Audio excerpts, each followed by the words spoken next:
अस्सलाम वालेकुम। मैं हूँ शौकत तरखेर और मेरे साथ मौजूद हैं मोहतरम खालिद साहब।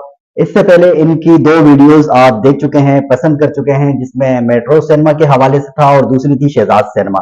तो आज हम जिस सिनेमा के हवाले से इनसे गुफ्तगू करेंगे, इनकी याददाश्तों को हम खंगालेंगे, वो है रीनो सिनेमा। जो अगर हम जाएं सिनेमा गली में तो अंकल सिरिया वाली तरफ से पहला सिनेमा है रीनो सिनेमा।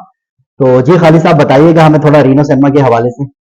सबसे पहले शौकत भाई मैं आपका शुक्रगुजार हूँ कि आपके यूट्यूब चैनल मटर गश्त में जो सीरीज है सिनेमा हाउस के हवाले से उसमें आपने मुझे जोड़े रखा। जी जी। तो आज इंशाल्लाह मैं आपसे बात करूंगा रीनो सिनेमा के हवाले से। तो रीनो सिनेमा 1963 में इसका इफ्तिताह किया गया था इंडियन मूवी दाग से, जो दिलीप कुमार और निमी की मूवी थी। अच्छा। इसमें ये उस वक्त के बेहतरीन सिनेमा में से एक सिनेमा था जिसमें तकरीबन 800 नशिस्तें अच्छा। और बिग स्क्रीन, और इसके साउंड भी बहुत अच्छे थे, लेकिन इसको जदीद नहीं कहा जा सकता था, अच्छा। लेकिन ये अच्छे सिनेमा में शुमार किया जाता था। सही। और अभी भी ये सिनेमा इस लिहाज से काबिल तहसीन है कि जबकि हमारे तमाम सिनेमा कराची से इस वक्त तकरीबन मिसमार हो चुके या बंद हो चुके, तोड़ दिया गया, प्लाजा बना दिया गया, सिनेमा अभी भी किसी न किसी हाल में अपने फिल्म बैनों को फिल्म दिखाने पर मामूर है। ठीक है। अच्छा, आपने कहा कि ये पहली फिल्म जो यहाँ लगी थी दाग और इंडियन मूवी थी। जी जी। तो मेरे ख्याल से उस वक्त भी इंडियन मूवी यहाँ आना शुरू हो गई थी या क्या सिलसिला था? नहीं, ये 1963 की बात है। तो 1965 में जब हमारे और इंडिया के दरमियान वॉर हुआ था, उसके बाद इन फिल्मों पे पाबंदी लगी थी। अच्छा। उस वक्त आप पाकिस्तानी मूवीज भी इंडिया में जाती थी और इंडियन मूवीज भी पाकिस्तान में रिलीज होती थी। उस वक्त इन तमाम बातों की आजादी थी। सही। अच्छा, हमारे नाज़रीन को और मुझे खास तौर पे ये इल्म हुआ कि इंडियन मूवीज़ 1965 से पहले पाकिस्तान में चल रही थी और हमारी मूवीज़ हिंदुस्तान जा रही थी।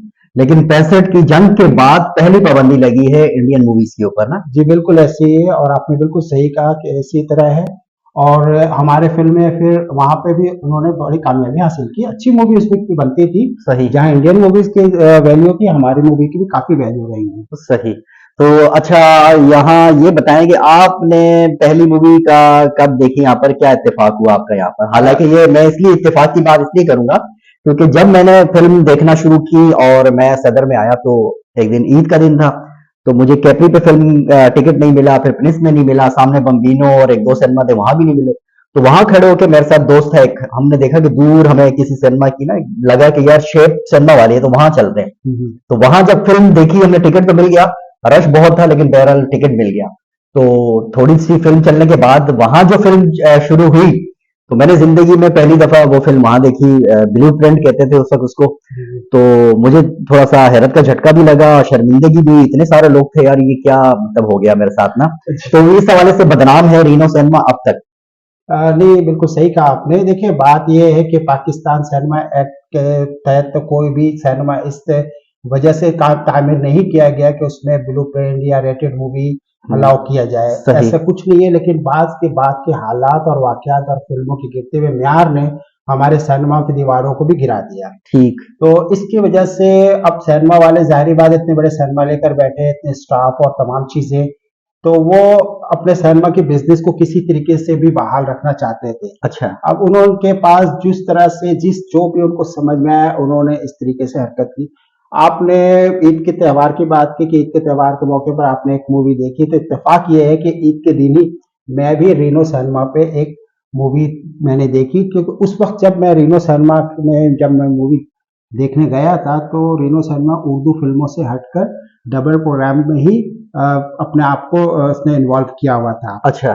तो मैंने भी एक जंगल एडवेंचर मूवी थी, वो मुझे नाम तो याद नहीं है। हाँ। वो मैंने देखी थी, लेकिन काफी लेकिन उसमें कुछ किसी किस्म में कोई और उन्होंने कोई फिल्म के शो के दरमियान कोई ऐसी चीज नहीं चलाई अच्छा। जिससे मुझे शर्मिंदगी या किसी को शर्मिंदगी हो। हाँ। लेकिन बाद में कुछ ऐसे भी हुए कि जब भी दूसरी दफा कभी और देखने का मौका मिला, तो इस तरह की चीजें वहां पे खुलेआम नुमाइश की जाती रही हैं। सही।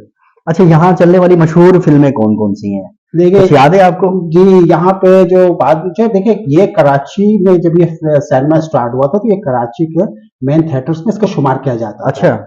यहाँ पे बहुत सारी ऐसी पाकिस्तानी कामयाब मूवीज की नुमाइश की गई है, जिनमें शरीक हयात, ये कमाल और शबनम की मूवी थी, सही। और दुल्हन एक रात की।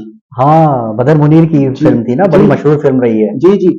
और मैं तो हैरान हूँ इस बात पे कि पता है ना मालूम किस वजह से इस पे पाबंदी लगी थी, अच्छा। क्योंकि जब ये फिल्म दोबारा पाबंदी के बाद रिलीज हुई तो मैंने इस मूवी को देखी। मुझे तो कोई ऐसी चीज नजर नहीं आई कि जिसकी वजह से इस पे पाबंदी लगी हो, लेकिन बहरकैफ इसके अलावा यहाँ पे दाग एक मूवी थी नदीम और शबाना की। अच्छा। ये बांग्लादेश और पाकिस्तान कोर प्रोडक्शन की मूवी थी, जिसको सही। 1971। उस वक्त तो पाकिस्तान ही था ना ये। जी तो हाँ। बांग्लादेश तो अब कहते हैं हम लोग, जी उससे पहले तो ये पाकिस्तान ही था। या शबनम हमारे पास अब तक काम कर रही हैं, जी जी। और उनके हस्बैंड जो है म्यूजिशियन रोबन घोष साहब, वो भी मेरे ख्याल से वहीं से ताल्लुक रखते हैं। लेकिन उस वक्त तो ये पाकिस्तान ही था, मगरबी या मेरे ख्याल से मशरकी पाकिस्तान ये कहलाते थे। जी बिल्कुल ऐसे ही, बिल्कुल सही कहा आपने।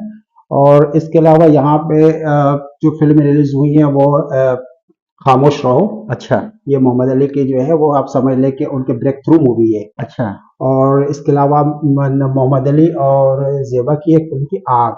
आग। हाँ, जिसमें बड़ा मशहूर गाना है कि लिए आंखों में गरूर ऐसे बैठे हैं हुजूर जैसे जानते नहीं। सही। इसके अलावा एक फिल्म थी जैसे जानते नहीं। वो मतलब अच्छा, इस गाने से आपने नई फिल्म का नाम भी उठा लिया, जैसे जानते नहीं।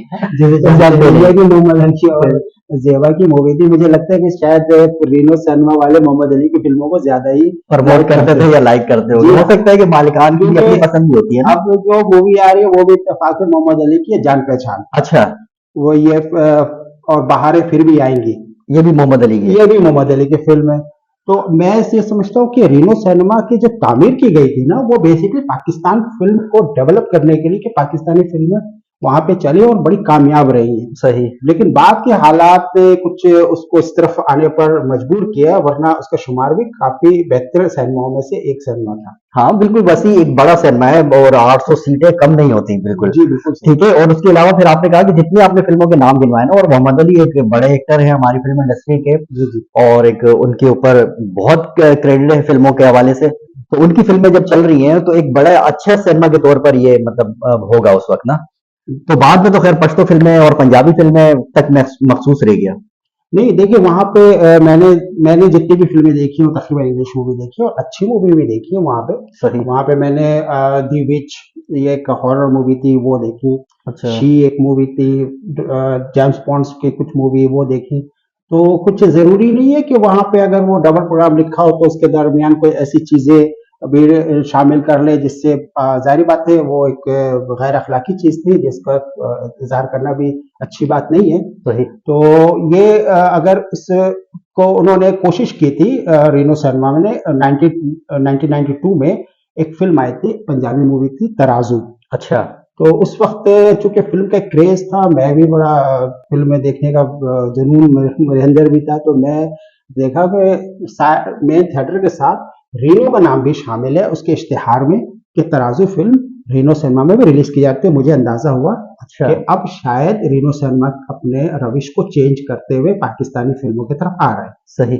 मैं भी फ्राइडे को पहुंच गया फिल्म देखने के लिए, लेकिन आप बिलीव करें कि उस सिनेमा पे जैसे उल्लू बोल रहा हूँ। अच्छा। बामुश्किल 800 सीट्स अगर जिस सिनेमा की हो और वहां पे 200 भी लोग हो तो वो कोई मायने नजर ही नहीं नहीं रखता। आते कहाँ बैठे हैं। बिल्कुल ऐसे ही है। वो बामुश्किल उस सिनेमा में, और मूवी भी वैसी नहीं थी। अब मुमकिन है मुझसे कुछ लोग इख्तिलाफ करें कि मूवी बहुत अच्छी थी और हुब्बुल वतनी पे और फला ढिमका, तो वो अपनी जगह पे, लेकिन जरूरी नहीं कि जो मुझे पसंद है वो आपको और जो आपको पसंद है वो मुझे। सही। तो वो फिल्म बामुश्किल उसने 3 शो ही चलाए अच्छा। और उस फिल्म को उन्होंने सैटरडे को उतार के फिर अपने पुराने रविश पे आ गए। और जब तक के वो पाकिस्तानी फिल्म इंडस्ट्री पेंडेमिक से पहले जिस तरीके से भी चलती रही है, रीनो सिनेमा ने हमेशा फिर इंग्लिश मूवी को ही तरजीह दी। ठीक। अच्छा, फिर मैंने चूंकि एक एक्सपीरियंस में कर चुका था रीनो का, तो 6-8 महीने के बाद फिर मैंने उसी दोस्त को कहा चलो यार रीनो चलते हैं फिल्म देखते हैं। तो हमने टिकट लिया, लेकिन थोड़ी सी फिल्म के बाद फिर उन्होंने एक पट्टी अंदर चलाई कि यहाँ पर संसद से पास फिल्में दिखाई जाती हैं, शोर शराबा करने वाले को हवाला पुलिस किया जाएगा। तो पहले उस वक्त तो मुझे समझ नहीं आया, लेकिन खैर इंतजार था कि भाई कब ये फिल्म शुरू करेंगे अपना वही पुरानी वाली जिस तरीके से इन्होंने मुझे दिखाया था पहले एक्सपीरियंस में। तो लेकिन खैर उस दिन उन्होंने कोई फिल्म नहीं चलाई, लेकिन उस पट्टी को 3 से 4 दफा रिपीट किया, मतलब हर आधे घंटे के बाद कि यहाँ सेंसर से पास फिल्में दिखाई जाती हैं। तो मुमकिन है कि बीच बीच में कभी चला देते हो और कभी नहीं चलानी हो, तो जो लोग इस माइंड से आते हैं कि यार ये फिल्म देखेंगे, तो उनको मुतमईन करने के लिए पट्टी चला दिया करते होंगे। तो ये दोनों एक्सपीरियंस रहे मेरे रीनो के हवाले से कि एक दफा फिल्म देखी और एक दफा उन्होंने फिल्म को इस तरीके से रोके रखा जो जिस हवाले से वो मखसूस था या मशहूर था। जी, बिल्कुल ऐसे ही है। और मुझे मैंने तो खैर आपको पहले भी एक अभी कुछ दिन में एक तबसरा सेंड किया था, आपने जो मैंने निगार में लिखा है कि सिर्फ रीनो सिनेमा ही नहीं बल्कि नाज, गोडियन, इरोज, जुबली और भी बहुत सारे सिनेमा भी इन कामों में मुलविस हो चुके थे। अच्छा। क्योंकि बिजनेस जो है वो तकरीबन खत्म होती जा रही थी और इसका रिजल्ट आप देखें कुछ अरसे बाद ही तमाम सिनेमा अपने अंजाम को पहुंच गए। तमाम सिनेमा टूटकर प्लाजा में तब्दील हो चुका है। और अभी आपने एक नई वीडियो लगाई कैप्री की, तो उसका भी तकरीबन यही हाल है कि कैप्री अब वीरान है। मैं 4-5 दिन पहले में से गुजरा था, तो बस देखते ही रह गया कि ये भी एक सिनेमा था जो अब नहीं है हमारे दरमियान। सिनेमा की मतलब वो शानदार इमारत, सिनेमा की प्रॉपर्टी तो मौजूद है, लेकिन उसके जो मालिक थे पुराने वाले, उन्होंने एक गुड न्यूज दी थी कि मतलब 2024 के एंड में ये सिनेमा कोई और साहब खरीद रहे हैं और पहले से ज्यादा आबोताब के साथ ये ओपन हो जाएगा। लेकिन अब तक तो खैर उम्मीदें ही हैं, अल्लाह करे कि ये खुल जाए, क्योंकि मेरा पसंदीदा सिनेमा है और आजकल का जदीद सिनेमा से बहुत अच्छा सिनेमा है।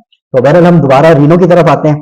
तो रीनो के हवाले से कोई और चीज आप बताना चाहें, क्योंकि टाइम हमारा, जो मेरी वीडियो का मैं कोशिश करता हूँ कि कम से कम वक्त में जामिया मालूमात आप तक पहुंचाई जाए, तो 12 मिनट के करीब करीब हम पहुंच चुके हैं। तो आप बताएं कोई खास बात हो रीनो के हवाले से। देखिए, रीनो वाले को, रीनो सिनेमा के जो इंतजामिया है और उसके जो मालिकान है, मैं उनको इस बात से खराज तहसीन पेश करता हूँ कि 62 ईयर्स के टाइम हो चुके हैं। तमाम सदर के जितने भी सिनेमा थे इनके सामने या इनसे पहले के, वो सब मिसमार होकर प्लाजा में तब्दील हो चुके हैं। सही है, सही है। लेकिन ये किसी ना किसी तरीके से पाकिस्तानी मूवी और पाक फिल्म बहनों को फिल्म दिखाने पर अभी तक वो मामूर हैं और चल रहे हैं, और ये काबिल तहसीन बात है। और हमारे लिए भी कि कम से कम इन पे अगर महीने में 2-3 बार या जिस तरीके से भी कोई भी टाइम मिले, फिल्म देखने का शौक जरूर पूरी करनी चाहिए, ताकि ये अपने प्रोग्राम को इसी तरह लेकर चलते रहें। और मेरे ख्याल से अब तो वो शायद पुरानी उर्दू मूवीज या पंजाबी मूवीज को ही शो करते हैं। और हमें भी चाहिए कि कम से कम ऐसे सिनेमा, क्योंकि हमारे दरमियान अब यही आखिरी सिनेमा मुझे अब नजर आते हैं सदर में। हाँ, इसको मतलब क्या कहते हैं कि नायाब सिनेमा कह रहे हैं। जी जी। नायाब नाम के हवाले से नहीं, नायाब इसलिए कि इसके इर्द गिर्द के जितने सिनेमा थे वो तकरीबन खत्म हो चुके हैं, सिवाय अफशा सिनेमा के। वो भी पश्तो फिल्मों को लेकर चल रहा है, तो अब तक चल रहा है वो। जी। ठीक है। और यहाँ भी पश्तो फिल्में चलती रहती हैं। रीनो में भी जो नई पश्तो फिल्में आती हैं वो यहाँ जरूर लगती हैं, खासतौर पे ईद के मौके पे। और दूसरा, अगर पश्तो ना दस्तियाब हो तो फिर पंजाबी, और पंजाबी ना हो तो पुरानी फिल्में, जिस तरह कह रहे हैं कि खालिद साहब क्लासिक फिल्में चल रही हैं। क्योंकि अब वो रीनो के वो वाले मामला तो रहे नहीं कि वो गैर अखलाकी फिल्में दिखाए, क्योंकि अब तो ये बहुत आसान मामला हो गया है। अब तो एक क्लिक पे आपके पास बहुत सारी चीजें अपने मोबाइल में सबके पास होती हैं, और वायरल वीडियोस तो बहुत जल्दी पहुंच जाती है सबके पास। तो रीनो अब आपका मोबाइल ही रीनो बन चुका हुआ है। तो खैर, रीनो अपनी उस रवश से तो तकरीबन हट चुका है। नीचे का जो एरिया था उसका पार्किंग बन चुकी है, मतलब जहां टिकट गैलरी होती थी, रश लगा होता था, वो वाला एरिया तो रीनो का पार्किंग बन चुका है, बाइक से या गाड़ियां खड़ी हो रही होती हैं। और ऊपर वो एक साहब बैठे होते हैं, टिकट देते हैं। लेकिन इनकी एक खास बात ये भी है रीनो की कि प्रोजेक्टर अभी अब तक मौजूद है और डिजिटल पे भी ये लोग आ चुके हैं। तो दोनों चीजें लेके चल रहे हैं, लेकिन मशीनरी, इतनी पुरानी मशीनरी को अब तक इस्तेमाल में रखना, ये भी एक काबिल फख्र कारनामा कहा जा सकता है रीनो वालों का। जी, बिल्कुल सही कह रहे हैं आप। और साथ में मैं रिक्वेस्ट करता हूँ, जितने भी कराची के सिनेमाज घर थे जो अब मौजूद नहीं है, अगर वो हमारी कभी वीडियो देखे तो हम उनके लिए ही ये काम कर रहे हैं, जो गुमशुदा और जो हमारे दरमियान अब सिनेमा नहीं है। तो अगर उनसे मुमकिन है तो अपनी सिनेमाओं की तस्वीर और डिटेल अगर वो शेयर करें हमारे यूट्यूब चैनल में या गूगल में, तो हमारे लिए आसानी ये होगी कि हम उनके बारे में ज़्यादा से ज़्यादा लोगों को मालूमात पहुंचा सकते हैं। हाँ, जैसे कि इर्रम सिनेमा है नाजमाबाद का या लियाकताबाद का, खालिद साहब मुझे बता रहे थे, ये वाला है। और इसके साथ दूसरा सिनेमा था गैलेक्सी। इनकी तस्वीर बहुत कम है जो गूगल से मिल रही है। तो किसी के पास ये यादें हों तो कमेंट में लाजमी बताएं, क्योंकि खालिद साहब इर्रम और गैलेक्सी के हवाले से नेक्स्ट प्रोग्राम में हमारे साथ मौजूद होंगे। तो अब इजाजत दीजिए मुझे और खालिद साहब को, तो मिलते हैं बहुत जल्द किसी नए प्रोग्राम में, किसी नई फिल्म के साथ या किसी नई लोकेशन पर। लेकिन आपने अगर अब तक सब्सक्राइब नहीं किया, जबान मेरी अटक रही है लेकिन आप समझ गए होंगे, तो उसको लाजमी करना है। कमेंट तो आप करते ही रहते हैं। तो मिलते हैं बहुत जल्द, तब तक के लिए मुझे और खालिद साहब को दीजिए इजाजत। अल्लाह हाफिज।